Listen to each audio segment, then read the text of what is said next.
A very good morning to all. I am Amir and I welcome you all to the second day of our webinar series. Yesterday we had some fantastic talk by Dr. Anand Pandey. It was related to wildlife monitoring in Indian Antarctic program. You can find that talk online on our YouTube channel. So we are moving forward to our second day. So we have with us today Ms. Pallavi Chakraborty. She has worked with WWF India from 2010 to 2017, during which she was responsible for program development and implementation, networking, advocacy, monitoring, and reporting at the landscape level for Assam Landscape Program. For a brief period, she worked with Nature Conservation Foundation, NCF Bangalore, and with Azim Premji University, Bangalore. At present, she is working with the WII Category 2 Center on World Natural Heritage Management and Training for Asia and the Pacific region under the patronage of UNESCO. Here she has worked as assistant course director for the first master's course in heritage conservation and management. She also works to strengthen the implementation of UNESCO World Heritage Convention in India and the Pacific region. She'll be speaking about the natural heritage of India, and we'll be having a brief question answer session after the talk. And you can drop your questions and comments, and if you have any suggestions in the chat box on the YouTube. So where I welcome once again Ms. Pallavi. So ma'am, over to you. Thank you so much. Thank you so much, Amir. Thank you so much, Envis, Dr. Shivakumar sir, for giving me this opportunity to speak here on this World Wildlife Week on the natural heritage of India. I hope everyone can hear me. Yeah. So before I begin, I just want to share the screen.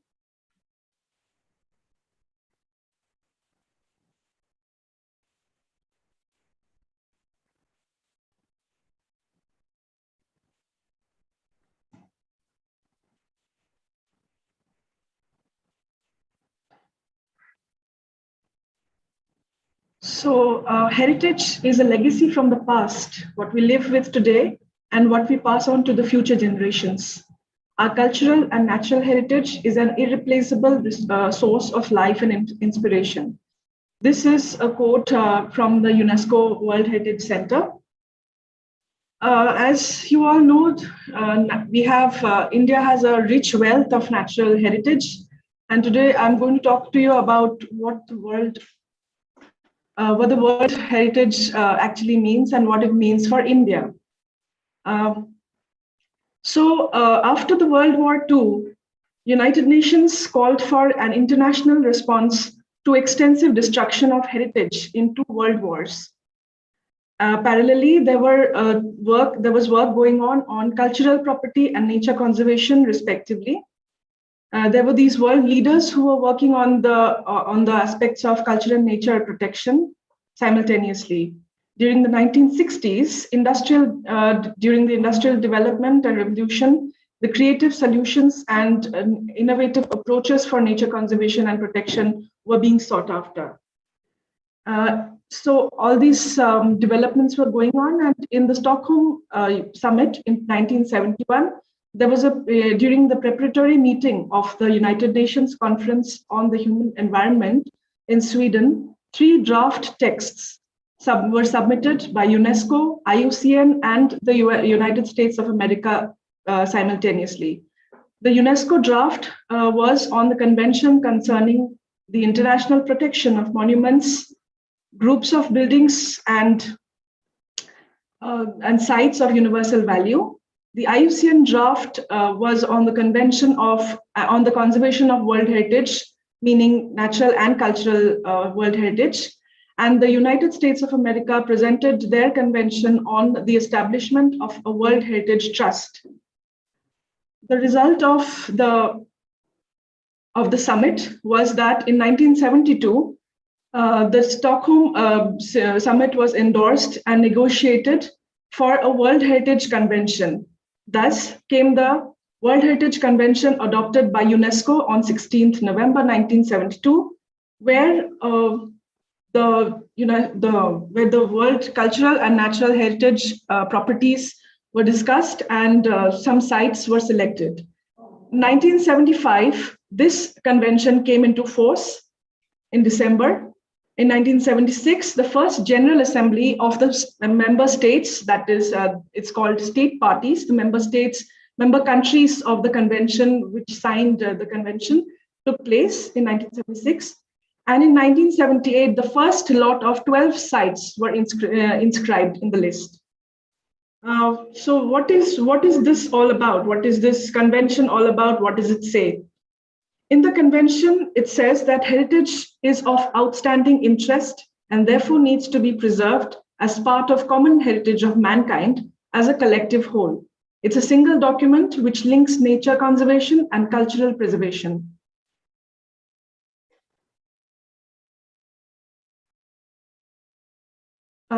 So the World Heritage established a World Heritage list which enlists properties forming part of cultural heritage and natural heritage of all member states.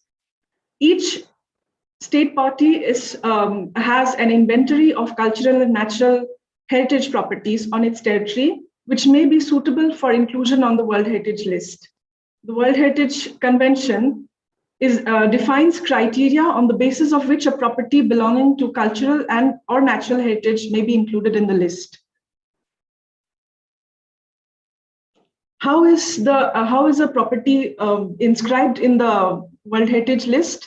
Any property having outstanding universal value, that is, any site which has cultural or is of cultural or natural significance, which is so exceptional as to transcend national boundaries and is part of a common importance for present and future generations of all humanity, is inscribed, which is fundamental to inscribe in the World Heritage Site. The operational guidelines, which is called the Bible of, or the most important document of World Heritage Convention, guides for the implementation of World Heritage Convention and aims to facilitate the implementation of the convention concerning the protection of the world cultural and natural heritage by setting forth procedures for the inscription of properties on the World Heritage List and list of World Heritage Site in danger. I'll be talking extensively on that when we come to our Indian sites. It also has the function of protection and conservation of World Heritage properties. It grants international assistance under the World Heritage Fund and mobilizes national and international support in favor of the convention. To be deemed of outstanding universal value, the property must suitably stand on the three pillars of fulfilling any one of the one or more 10 World Heritage criteria, which I'll be talking about to you extensively in the next slide, meet the conditions of integrity and authenticity in case of cultural sites only, and must have an adequate protection and management system to ensure its safeguarding. Outstanding universal value hence forms the basis for the inscription, reporting, and monitoring of World Heritage sites.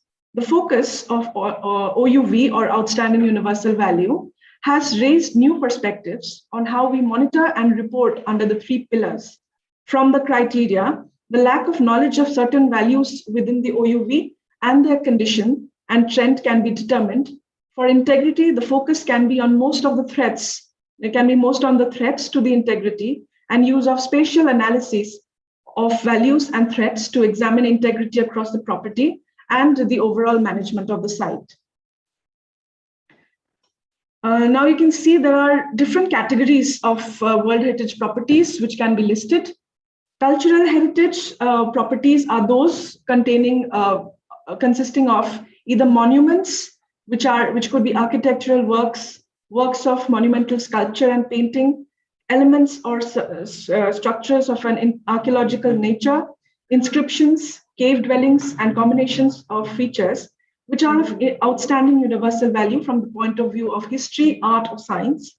It can be groups of buildings which are of separate or connected buildings, which, because of their architecture, their homogeneity, or their place in the landscape, are of outstanding universal value from the point of view of history, art, or science. Or they can be sites, works of man, or the combined works of nature and man, and areas, including archaeological sites, which are of outstanding universal value from the historical, aesthetic, ethnological, or anthropological point of view.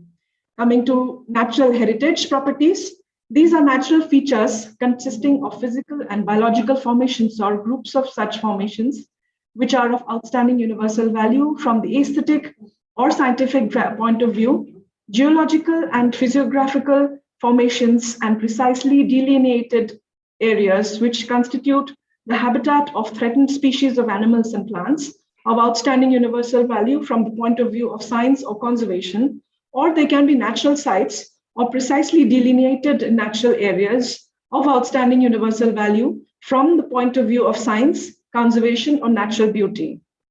There are other two categories. The third is the mixed cultural and natural heritage.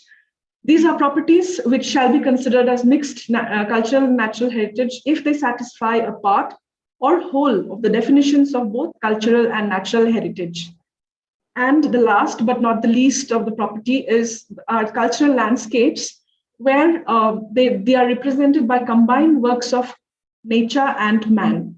They are illustrative of the evolution of human society and settlement over time under the influence of the physical constraints and or opportunities presented by the natural environment and of successive social, economic, and cultural forces, both external and internal. Now, so how are these sites enlisted? How are they decided upon whether they are, can be included in the World Heritage List? Each member state or each country which is ratified to the convention is supposed to have a tentative list, which is basically an inventory of those properties situated on its territory, which each member state or state party considers suitable for nomination to the World Heritage List. State parties should therefore include in the tentative lists details of those properties which they consider to be of potential outstanding universal value and which they intend to nominate during the following years. State parties submit these tentative lists to the Secretariat of the World Heritage Convention at least 1 year prior to the submission of any nomination. Now, once the tentative list is ready, the member state decides which property it wants to nominate and under which criteria. Now, to be deemed considerable for being nominated in the World Heritage List, the member state has to, or the state party has to create a nomination dossier, which is an exhaustive documentation on the property of inscription on the World Heritage Site. There are 3 advisory bodies, the ICOMOS, the ICROM, and the IUCN, which prepares a technical report on these based on the nomination dossier. The expert from these advisory bodies visit the sites, evaluate their protection and management regimes, and assess whether the property is of any outstanding universal value. Finally, the decision lies with the World Heritage Committee, which can either inscribe the site on the World Heritage List on being deemed fit to be considered. It can defer or defer the nomination by a year or two, pending more in-depth information, or even refuse the inscription.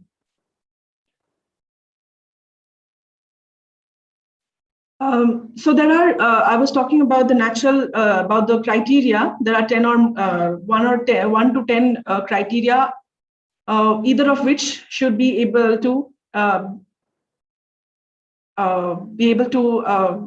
be nominated as a World Heritage Site. There are 6 cultural criteria and 4 natural criteria. According to the selection criteria, the 6, I will just read out the 6 criteria which are cultural. The first criteria is to represent a masterpiece of human creative genius. An example of this is the Sydney Opera House in Australia. And the second criteria is to exhibit an important interchange of human values over a span of time or within a cultural area of the world, on developments in architecture or technology, monumental arts, town planning, or landscape design. The example of one of this criteria is the old town of Lijiang in China. The third criteria says the property should bear a unique or at least exceptional testimony to a cultural tradition or to a civilization which is living or which has disappeared. The example is Babylon in Lebanon. The fourth criteria is to be an outstanding example of a type of building, architectural or technological and ensemble or landscape which illustrates significant stages in human history. Example is the mountain railways in India. The fifth criteria is to be an outstanding example of a traditional human settlement, land use or sea use, which is representative of a culture or human interaction with the environment, especially when it becomes vulnerable under the impact of irreversible climate change, like the rice terraces of the Philippine Cordilleras. Number 6 is to be directly or tangibly associated with events or living traditions, with ideas or with beliefs, with artistic and literary works of outstanding universal significance, like the Hiroshima Peace Memorial in Japan. The 7th to the 10th is the natural criteria. The 7th is to contain superlative natural phenomena or areas of exceptional natural beauty and aesthetic importance. Example is the Yellowstone National Park in the Rocky Mountains, USA. The 8th criteria is to be bear outstanding examples representing major stages of Earth's history, including the record of life, significant ongoing geological processes in the development of landforms, or significant geomorphic or physiographic features like the Punululu National Park in Australia.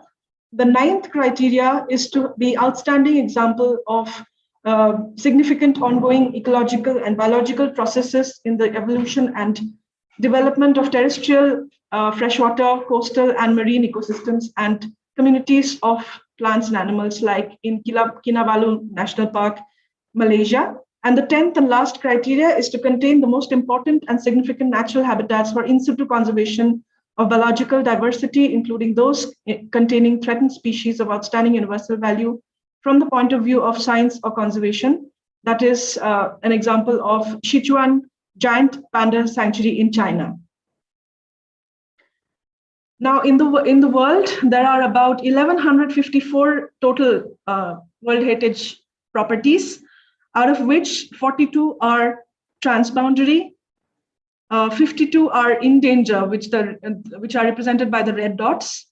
897 cultural sites are enlisted, 280 natural sites are enlisted, and 39 are mixed, having cultural and natural values. You can see there are 167 state parties which are ratified to the convention. Now, this is the list of the Indian sites, and I will be talking about the natural sites. We have 7 natural sites in India and a mixed site. I'll be talking in depth about each site in details. Coming to the Great Himalayan National Park, it's a Great Himalayan National Park conservation area, and it lies in the state of Himachal Pradesh. You can see in the map where it lies, and it is a property which includes the upper mountain glacial and snow melt, and expands about 90,000 hectares. Its water sources feed the Jivanal, Senj, and Tirthan rivers, and also the northwesterly flowing Parvati River, which are tributaries of the river Bias and ultimately the river Indus. The property includes an elevational range ranging from 2,000 to 6,000 meters ASL, and it lies in the ecological distinct Western Himalayan biogeographic realms, the Palearctic and Indo-Malayan realms. Displaying biotic elements from both these realms, the Great Himalayan National Park protects the monsoon-affected forests and alpine meadows of the Himalayan front ranges, which sustain a unique biota comprised of many distinct altitude-sensitive ecosystems. There are 25 forest types which are exhibited in this ecosystem, which are associated rich assemblage of faunal species.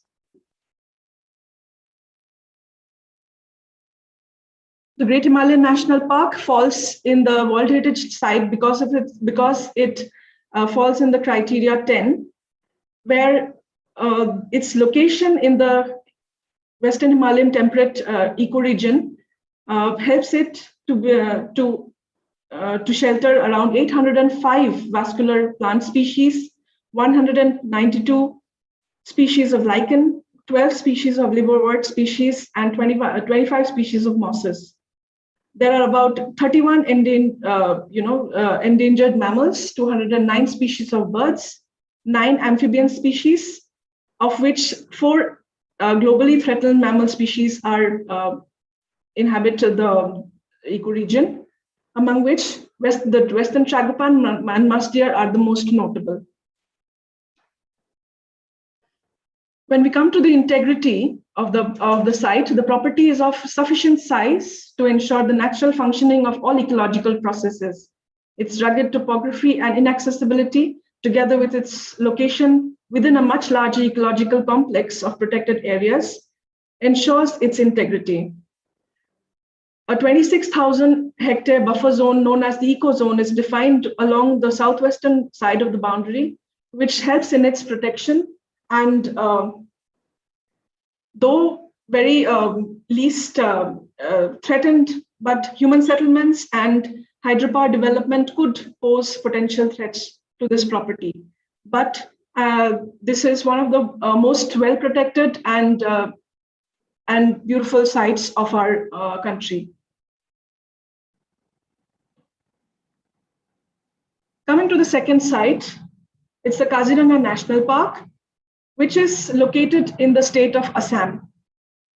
Many of you know about Kaziranga National Park, which is one of the most well-protected and largest and holds the largest population of the one-horned rhinoceros. Kaziranga, in Kaziranga, the fluctuations of the Brahmaputra river result in spectacular examples of riverine and fluvial processes in this vast area of wet alluvial tall grassland interspersed with numerous broad, shallow pools fringed with reeds and patches of deciduous to semi-evergreen woodlands. Kaziranga is regarded as one of the finest wildlife refuges in the world.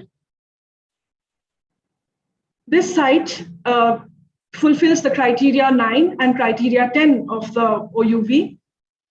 River fluctuations by the river system result in spectacular examples of riverine and fluvial processes, riverbank erosion, sedimentation, and formation of new lands, as well as new water bodies, plus succession between grasslands and woodlands, represents outstanding examples of significant and ongoing dynamic ecological and biological processes.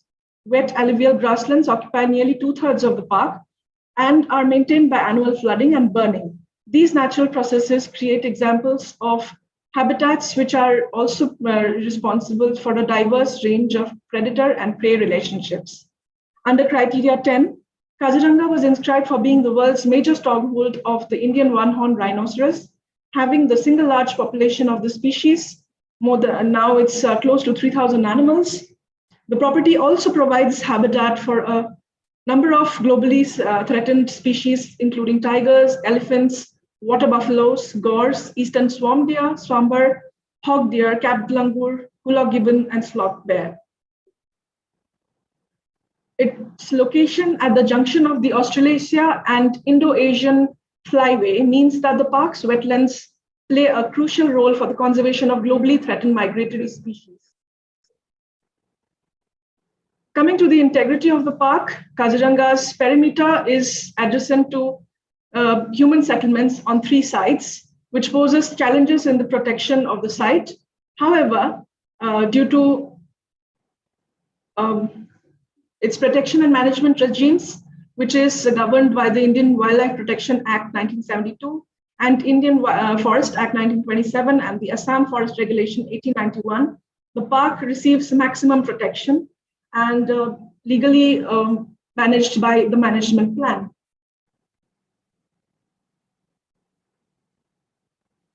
The third in the list of the World Heritage Sites in India is the Keoladeo Ghana National Park in Rajasthan. This park was originally a duck hunting reserve of the Indian Empire, but because of its importance in the conservation of migratory and non-migratory resident birds, this was conserved as a national park in 1982, and its continued existence is dependent on a regulated water supply from a reservoir outside the park boundary. This park's well-designed system of dikes and sluices provides areas of varying depths which are used by various avifaunal species. Due to its strategic location in the middle of the Central Asian migratory flyway and presence of water, large congregations of ducks, geese, hoots, pelicans, and waders arrive in the winter. The park was also only known wintering site of the central population of the critically endangered Siberian crane, and also serves as a wintering area for other globally threatened species such as the great spotted eagle and the imperial eagle. During the breeding season, the most spectacular heronry in the region is formed by 15 species of herons, ibises, cormorants, spoonbills, and storks, wherein well-flooded year over 20,000 birds nest. This property was inscribed under criteria 10 because of its important migratory route for water birds and was known to be the wintering ground of the critically endangered Siberian crane. This is the only known park in India which is completely enclosed by a 2-meter high boundary wall that minimizes the possibilities of any encroachment and biotic disturbances. And so it means that it has no buffer zone, which is one of the requirements. But because it is well protected by the boundary and it also has a very well managed management plan, this site is well protected and exhibits high integrity.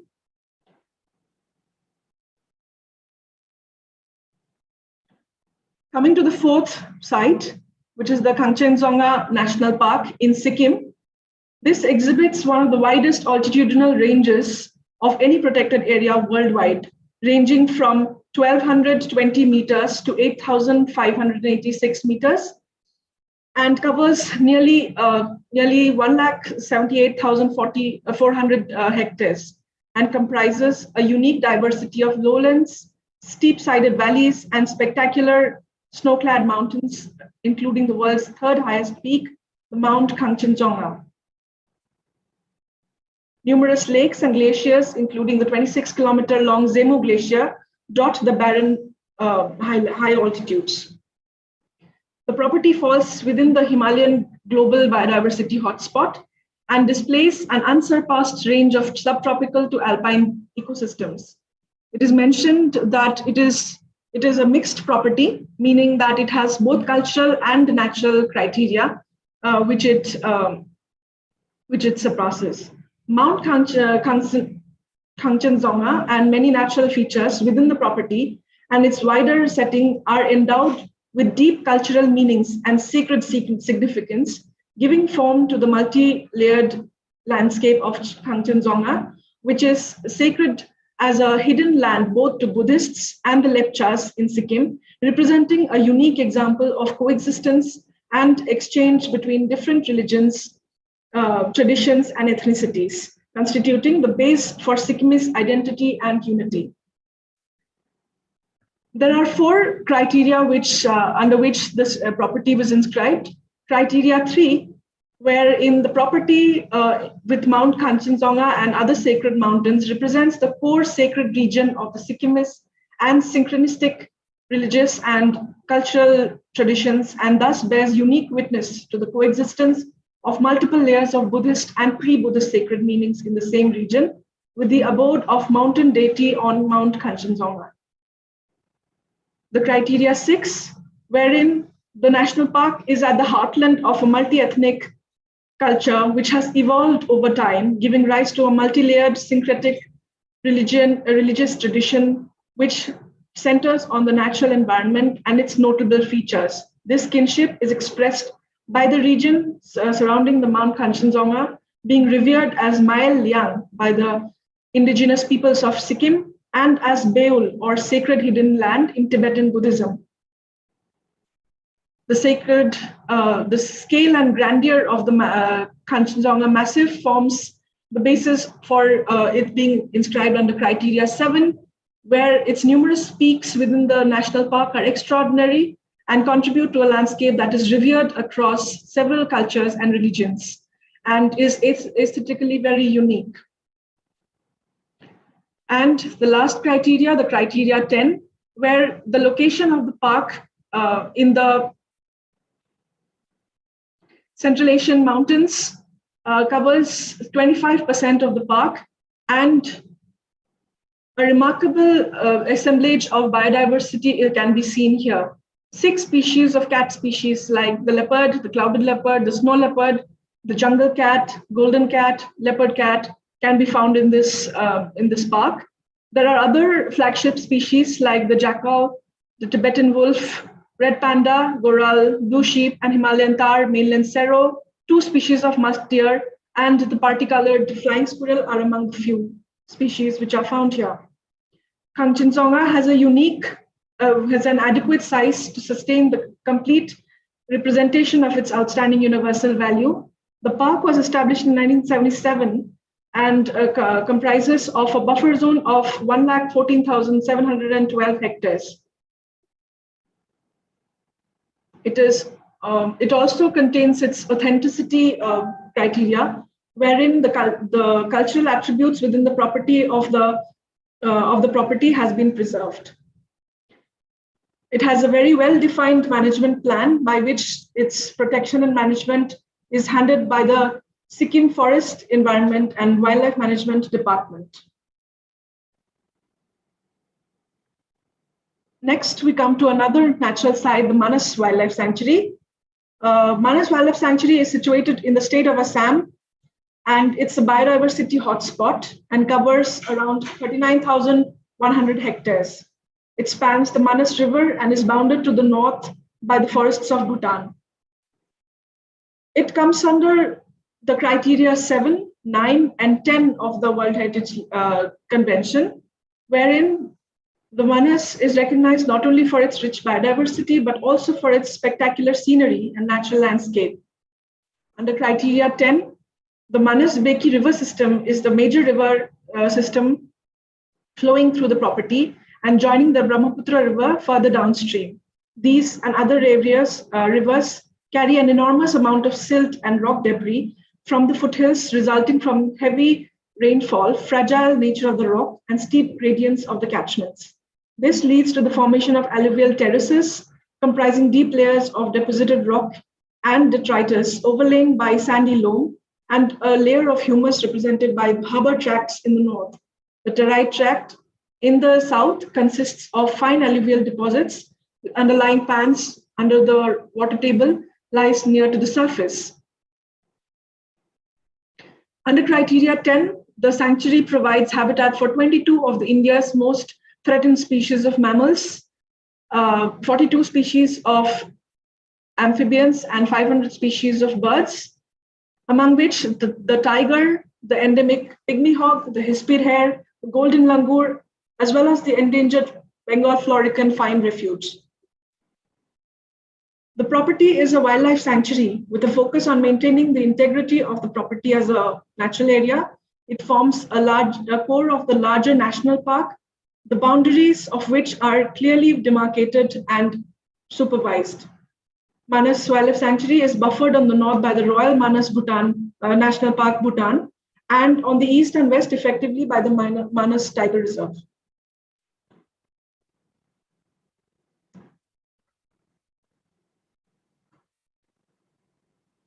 Next, we come to the Nandadevi and Valley of Flowers National Parks, which is situated in our state of Uttarakhand, which was listed in the World Heritage Site because it suits the criteria 7 and 10. The Nandadevi National Park is renowned for its remote mountain wilderness, dominated by India's second highest mountain at 7,117 meters, and is protected on all sides by spectacular topographical features, including glaciers, moraines, and alpine meadows. This spectacular landscape is complemented by the Valley of Flowers, an outstandingly beautiful high-altitude Himalayan valley. Its gentle landscape, breathtaking, beautiful meadows of alpine flowers, and ease of access has been acknowledged by renowned explorers, mountaineers, and botanists. Under criteria 10, the Nandadevi and Valley of Flowers National Parks, with its wide range of high-altitude habitats, holds significant populations of flora and fauna, including a number of threatened mammals, notably the snow leopard, the Himalayan musk deer, and a very large population of bharal or blue sheep.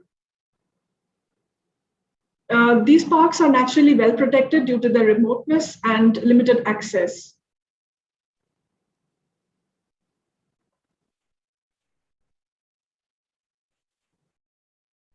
The second last protected area, which is under the list, is the Sundarbans National Park, which is the world's largest mangrove forests and is one of the most biologically productive of all natural ecosystems.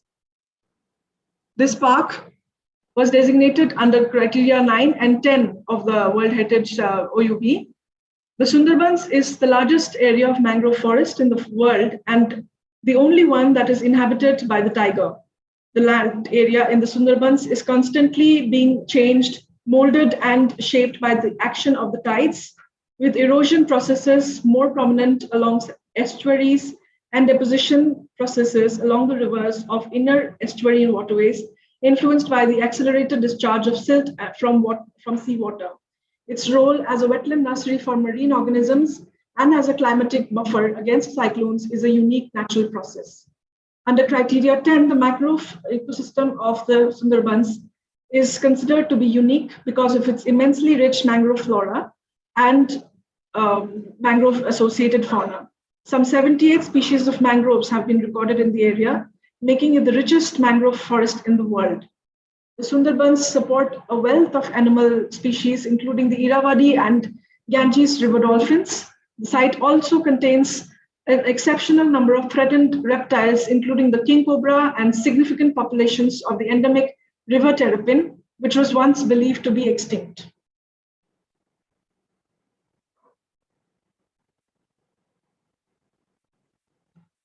The last in this list is the Western Ghats.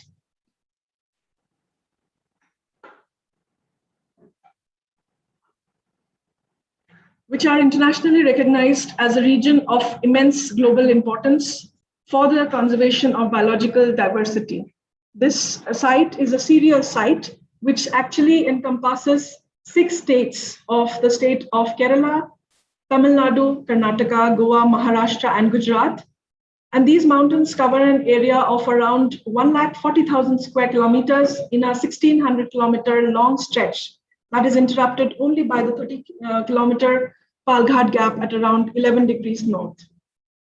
Older than the Great Himalayan mountain chain, the Western Ghats of India are a geomorphic feature of immense global importance. The OUV of the Western Ghats is manifested in the region's unique and fascinating influence on large-scale biophysical and ecological processes over the entire Indian peninsula.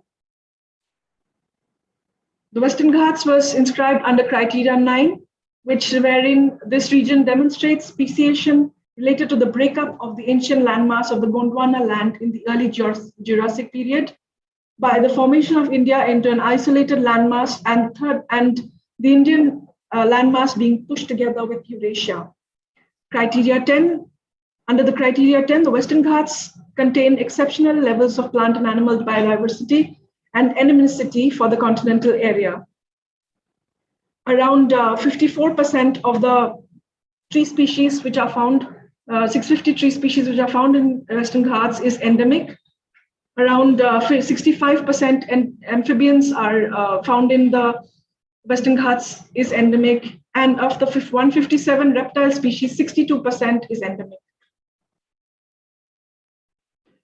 The 39, it comprises of 39 component parts as a serial property, and this falls under a number of protection regimes ranging from tiger reserves, national parks, wildlife sanctuaries, and reserve forests. All components are owned by the state and are subject to stringent protection under laws governing, including the Wildlife Protection Act, 1972, the Indian Forest Act, and the Forest Conservation Act. So with this, I come to the end of the presentation. Before ending, I just want to show you one small video of one of the World Heritage Sites.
The Great Himalaya National Park Conservation Area is located in the northern Indian state of Himachal Pradesh, within the globally significant Western Himalayan temperate forests ecoregion.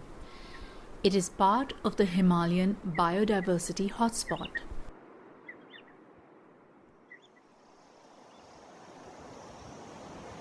High alpine peaks, meadows, riverine forest, remoteness, and inaccessibility have contributed to the conservation of its biological diversity.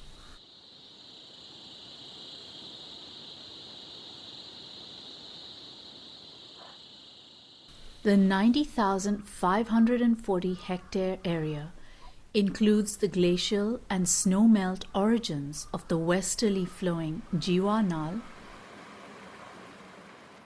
Sanj, and Tirthan rivers,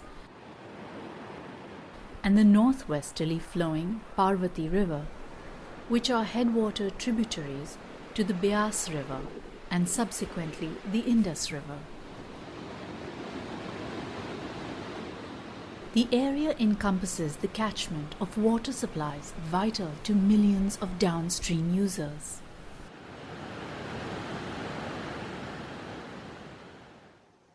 The Great Himalayan National Park Conservation Area is home to many plants and animals that are endemic to the region.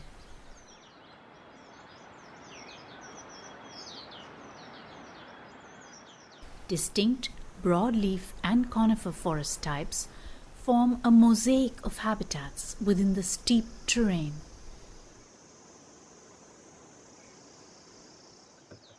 It is a naturally protected area that includes 25 forest types and a rich assemblage of fauna species. These habitats are critical to the continued survival of many threatened species of global concern. Among the larger mammals are the endangered snow leopard, the common leopard, Himalayan brown bear, Asiatic black bear, as well as the red fox. Several species of herbivores are characteristic of the park, including Himalayan tahr, Himalayan Sero,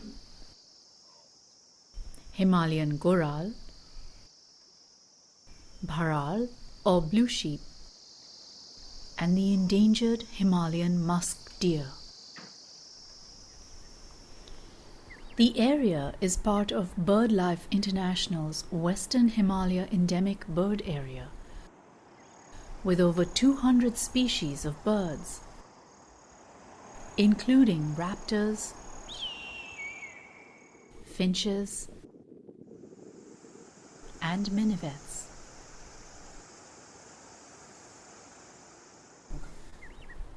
Five species of pheasants are found, including the largest single population of the vulnerable western tragopan, a symbol of the park and the state bird of Himachal Pradesh. Other pheasants are the monal, koklas, white-crested kalich, and cheer pheasant. The park supports these vulnerable and endangered species and includes low-altitude West Himalayan broadleaf and coniferous forests with intact understory vegetation.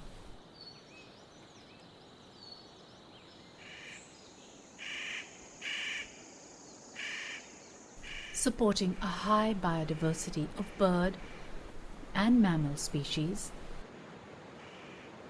reptiles, and insects.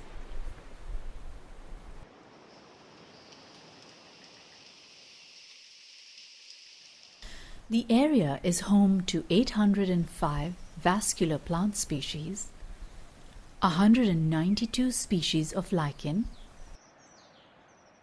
12 species of liverworts, and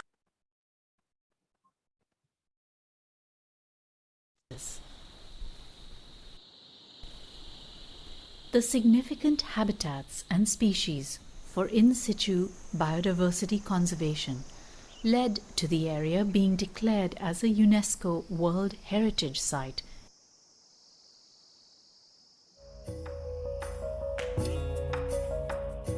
Great Himalaya National Park was declared as World Heritage Site for its outstanding universal values.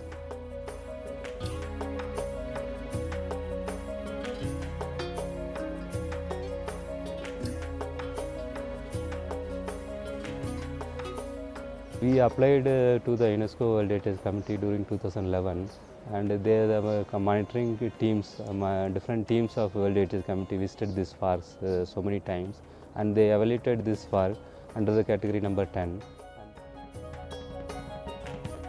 And they found that this park has sufficient biodiversity and it is being protected under our Indian Wildlife Protection Act of India.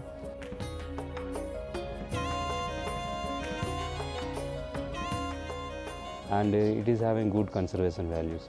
So finally, they have declared this national park as a World Heritage Site during June 2014.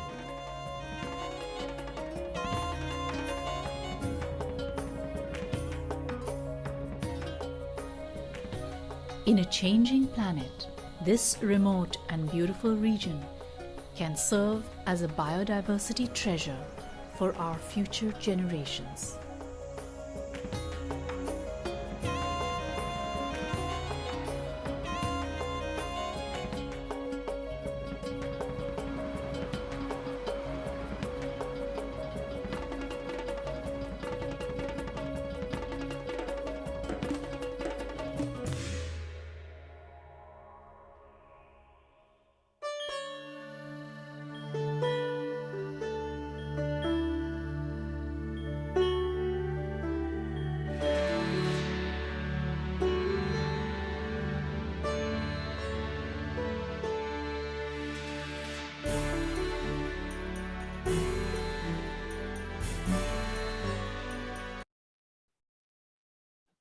So I hope you all liked the video and the presentation as a whole. Thank you.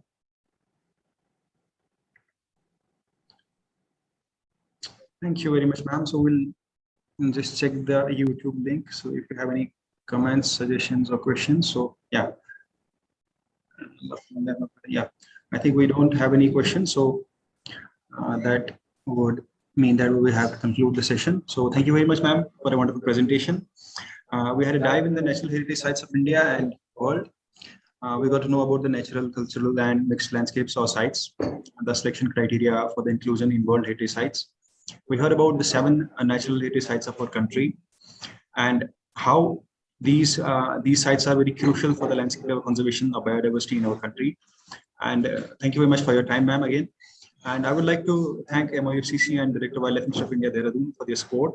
Also, thank you all who have joined us today also. And we'll meet again tomorrow. We'll be having a session on the life of birds by 11 a.m. tomorrow. And till then, wish you all the best. Take care and stay safe. Thank you. Thank you very much.